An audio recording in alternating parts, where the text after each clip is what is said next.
Hi everyone, welcome to my YouTube channel. So आज के इस वीडियो में हम एक्सरसाइज 1.1 के एग्जाम्पल 1 और 2 दोनों सॉल्व करने वाले हैं। तो एग्जाम्पल फर्स्ट है, are the following statements true और false, give reason for your answers. मतलब आपको इनके जो स्टेटमेंट दिए हुए हैं ये ट्रू है या फॉल्स है ये बताना है, साथ ही साथ आपको रीजन भी बताना है कि क्या ट्रू क्यों है या फॉल्स क्यों है। ठीक है, तो पहला स्टेटमेंट है every whole number is a natural number. तो हम जब हम सॉल्व करेंगे ना तो हमें एक प्रॉपर मैनर में लिखना है। ठीक है, हो सकता है आपको पढ़ते ही समझ में आ जाए कि ट्रू है फॉल्स है, ठीक है, रीजन भी पता, बट हमको उसको एक प्रॉपर मैनर में लिखना है, तभी हमें मार्क्स मिलेंगे। तो हम सबसे पहले क्या लिखते हैं, सॉल्यूशन। ठीक है, सॉल्यूशन क्या लिखेंगे, वी नो दैट, हमें क्या पता है होल नंबर्स क्या होते हैं और इंटीजर्स क्या होते हैं। होल नंबर्स क्या होते हैं, जो जीरो से शुरू हो। ठीक है, 0 1 2 3 4 5। फिर उसके बाद हम बता देते हैं कि नेचुरल नंबर, ठीक है, नेचुरल नंबर्स क्या है, जो 1 से शुरू हो, 1 2 3 4 5। ठीक है, अब हमें आंसर लिखना है। आंसर क्या होगा, स्टेटमेंट क्या होगा, आप देखो, आप कंपैरिजन करो। Every whole number is a natural number. क्या एवरी होल नंबर है नेचुरल नंबर? देखो, जीरो भी होल नंबर है बट जीरो नेचुरल नंबर है क्या? नहीं है। तो आंसर में आप क्या लिखेंगे, स्टेटमेंट क्या है, फॉल्स है। क्यों? क्योंकि because zero is not a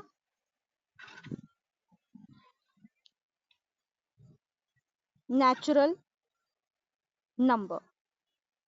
आया समझ में? ये आप क्या लिख सकते हो, रीजन लिख सकते हो, because zero is not a natural number, और जीरो क्या है, एक होल नंबर है। फिर उसके बाद दूसरा स्टेटमेंट है every integer is a rational number. Same चीज लिखेंगे हम, सॉल्यूशन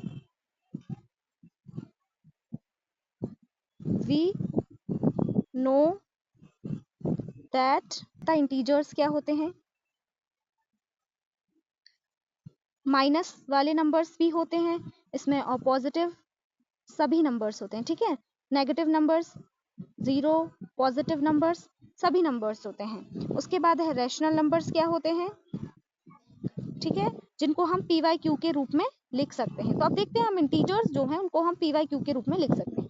जैसे -4 है, क्या हम इसको -4/1 लिख सकते हैं? बिल्कुल लिख सकते हैं, जो कि पी वाई क्यू के रूप में है, और Q should not be equal to 0, तो ये क्यू 0 भी नहीं है। उसके बाद आता है -3, तो हम -3 को -3/1 लिख सकते हैं, बिल्कुल लिख सकते हैं। ठीक है, उसके बाद हम अगर 0 लेते हैं तो 0 को भी हम 0/1 लिख सकते हैं, जो कि एक रैशनल नंबर है, क्योंकि क्यू 0 नहीं है। उसके बाद अगर हम फिर से पॉजिटिव नंबर्स को अगर लेते हैं 4 को, तो 4 को भी हम 4/1 लिख सकते हैं। मतलब हम सभी इंटीजर्स को रैशनल नंबर्स के फॉर्म में एक्सप्रेस कर सकते हैं। ठीक है, तो ये हमारा स्टेटमेंट क्या हो जाएगा, स्टेटमेंट हम आंसर में क्या लिखेंगे, स्टेटमेंट हमारा क्या हो जाएगा, ट्रू हो जाएगा।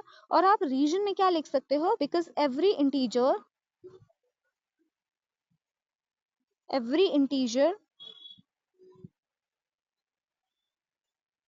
कैन बी रिटन एज, या एक्सप्रेस आप यूज कर सकते हैं, आप अपने हिसाब से सेंटेंस को जमा सकते हैं जैसे भी आपको ठीक लगे। ठीक है, रैशनल नंबर, ठीक है,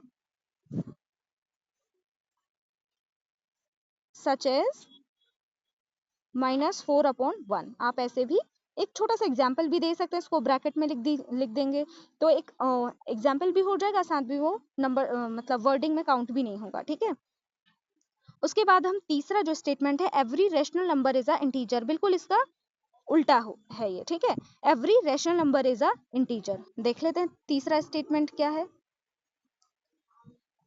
बिल्कुल वैसे ही लिखेंगे, वी नो दैट। ठीक है, सेम लिखेंगे, इंटीजर्स क्या होते हैं,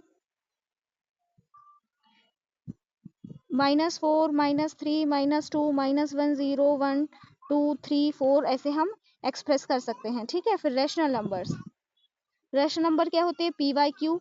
ठीक है, जैसे कि एग्जाम्पल अगर मैं लिखूं, ठीक है, कॉमा लगा के आप लिख सकते हैं, जैसे 4/1 2/5 कुछ भी लिख सकते हैं, 3/5 कुछ भी लिख सकते हैं। ठीक है, अब स्टेटमेंट कह रहा है एवरी रैशनल नंबर, मतलब जितने भी ये रैशनल नंबर है वो सब इंटीजर्स है। अब जैसे मैं 4/1 को मैं 4 लिखती हूँ, जो कि क्या है, इंटीजर है, बिल्कुल है, बट अगर मैं 2/5 को मतलब 2/5 को अगर मैं सॉल्व करूँ तो क्या आ जाएगा, 0.4 आएगा इसका आंसर, जो कि इंटीजर नहीं है। 3/5 को अगर मैं सॉल्व करती हूँ, इसका आंसर आएगा 0.6, जो कि इंटीजर नहीं है। तो यहाँ पे स्टेटमेंट क्या हो जाएगा आपका, फॉल्स हो जाएगा, ठीक है। यहाँ पे आपका जो स्टेटमेंट है वो फॉल्स हो जाएगा। आप आंसर में क्या लिख, रीजन में क्या लिख सकते हैं, because every rational number is not a integer. उसके बाद है example 2, find 5 rational numbers between 1 and 2। तो इसको हम सॉल्व करते हैं। सॉल्यूशन क्या है, टू फाइंड 5 रैशनल नंबर हम क्या लिखेंगे, जितने भी हमें रैशनल नंबर निकालने हैं, फाइंड करने हैं, उसमें हम +1 करेंगे, ठीक है। क्या करेंगे, 5 + 1। हमें कितने रैशनल नंबर्स निकालने हैं, 5, तो हम क्या करेंगे, 5 + 1, आंसर क्या जाएगा, +6। अब हम क्या करेंगे, now multiply by 6 both the numerator and denominator of 1 and 2। आपको 1 and 2 के न्यूमरेटर एंड डिनोमिनेटर में दोनों में 6 से मल्टीप्लीकेशन करना है। जैसे 1 into 6 1 into 6 और 2 into 6 अपॉन 1 into 6, क्योंकि हमें पता है जब जैसे ये 1 और 2 लिखा है तो इनके अगर डिनोमिनेटर में कुछ भी नहीं है तो हम क्या मानते हैं, 1 मानते हैं, ठीक है। अब इनका मल्टीप्लीकेशन करेंगे 6/6 और यहाँ पे कॉमा लगा के 12/6।